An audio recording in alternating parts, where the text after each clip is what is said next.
আপনারা দেখতে পেয়েছেন গতকালকে নির্বাচন কমিশনার তারা একটা প্রজ্ঞাপন দিয়েছে 400 গজের মধ্যে কোনো মোবাইল ফোন নেওয়া যাবে না। তারা আবার সেই কারচুপি নির্বাচন করতে চায়, আবার সেই পেছন দিক দিয়ে ক্ষমতা আসতে চায়।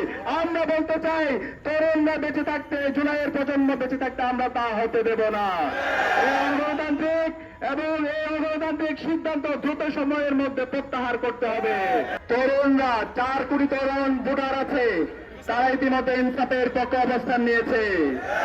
বাংলাদেশের যে 12 কোটি এবার ভোটার আছে তারা ইনসাফের পক্ষে, আমাদের দাঁড়িপাল্লার পক্ষে, 11 দলীয় জোটের পক্ষে তারা তাদের মতামত দেওয়ার জন্য তারা উন্মুখ হয়ে বসে আছে।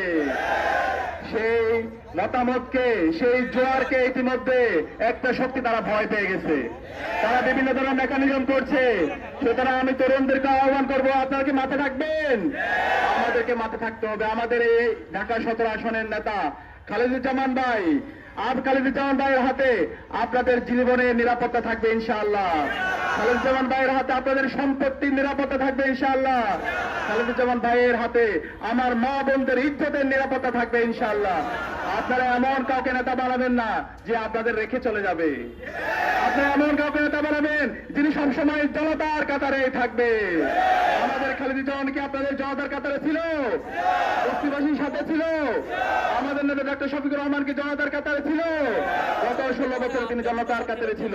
পাঞ্জাবের জগতে একটি বিশ্বস্ত নাম, শাবাব এথনিক ওয়্যার। জুলাই বিপ্লব পরবর্তী 1.5 বছর জুড়ে দেখিয়েছে কিভাবে মানুষের জন্য কাজ করতে হয়, কিভাবে মানবতার জন্য কাজ করতে হয়, কিভাবে জুলাইয়ের আকাঙ্ক্ষাকে ধারণ করতে হয়, কিভাবে সংস্কারের পক্ষে অবস্থান নিতে হয়, কিভাবে তারুণ্যকে ধারণ করতে হয়। সুতরাং আপনাকে আমাদের আগামীর বাংলাদেশের প্রধানমন্ত্রী ডক্টর শফিকুর রহমানকে এই খালেদুজ্জামান ভাইকে ব্যাপক ব্যবধানে বিজয়ী করে আসন উপহার দিতে পারবে ইনশাআল্লাহ। ইনশাআল্লাহ ইতিমধ্যে ডাকসুতে যে রায় এসেছে, সর্বশেষ যোগসূত্রে যে রায় এসেছে, আগামী 12 ফেব্রুয়ারি ব্যালট বিপ্লবের মাধ্যমে দাঁড়িপাল্লার কান্ডারে ইনসাফের প্রতিনিধি খালেদুজ্জামান ভাই ব্যাপক ব্যবধানে বিজয় হবে ইনশাআল্লাহ। ইনশাআল্লাহ একই সাথে আমরা বলতে চাই, আজকে এই গণজাগরণ দেখে, দাঁড়িপাল্লার জোয়ার দেখে, ইনসাফের জোয়ার দেখে একটা পক্ষ বিভিন্নভাবে ষড়যন্ত্র করছে। তারা আবার সে পেছন দিক দিয়ে ক্ষমতা আসতে চায়।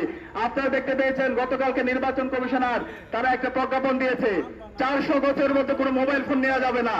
তারা আবার সেই কারচুপি নির্বাচন করতে চায়, আবার সেই পেছন দিক দিয়ে ক্ষমতা আসতে চায়।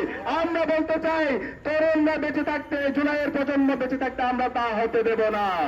এই অগণতান্ত্রিক এবং এই অগণতান্ত্রিক সিদ্ধান্ত দ্রুত সময়ের মধ্যে প্রত্যাহার করতে হবে। আমরা বলতে চাই নির্বাচন কমিশনকে, তোমরা যদি কোনো দলকে পেছন দিক দিয়ে ক্ষমতা নিয়ে আসতে চাও, দিল্লির তাবেদারদেরকে বলতে চাই, পেছন দিক দিয়ে কাউকে যদি ক্ষমতা নিয়ে আসতে চাও তাহলে এই স্বাধীন বাংলাদেশে তোমাদেরকে বিচার আওতায় নিয়ে আসা হবে। সুতরাং সকল দলের জন্য লেভেল প্লেইং ফিল্ড ইনশিওর করতে হবে, একটি অবাধ, নিরপেক্ষ, সুষ্ঠু নির্বাচন আয়োজন করতে হবে এবং এই নির্বাচনের মাধ্যমে ইনসাফের পক্ষে, দাঁড়িপাল্লার পক্ষে, 11 দলীয় জোটের পক্ষে গড় জোয়ার হবে ইনশাআল্লাহ।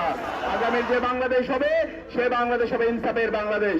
সর্বশেষ আমাদের আরেকটা ভোট, গণভোট। গণভোটে হাকে বিজয় করতে হবে। আমরা কি হাকে বিজয় করতে পারবো?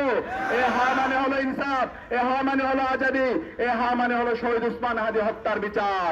আমাদের 12 তারিখ প্রথম যে ভোটটা পড়বে সে ভোট হচ্ছে গণভোটে হায়ের পক্ষে ভোট, দ্বিতীয় ভোট হবে ইনসাফের পক্ষে, দাঁড়িপাল্লার পক্ষে, আমাদের এই ঢাকা 17 আসনের প্রার্থী খালেদুজ্জামান ভাইয়ের পক্ষে। ইনশাআল্লাহ আমরা পারবো তো? ইনশাআল্লাহ। সবাইকে অসংখ্য ধন্যবাদ। ইনকিলাব জিন্দাবাদ।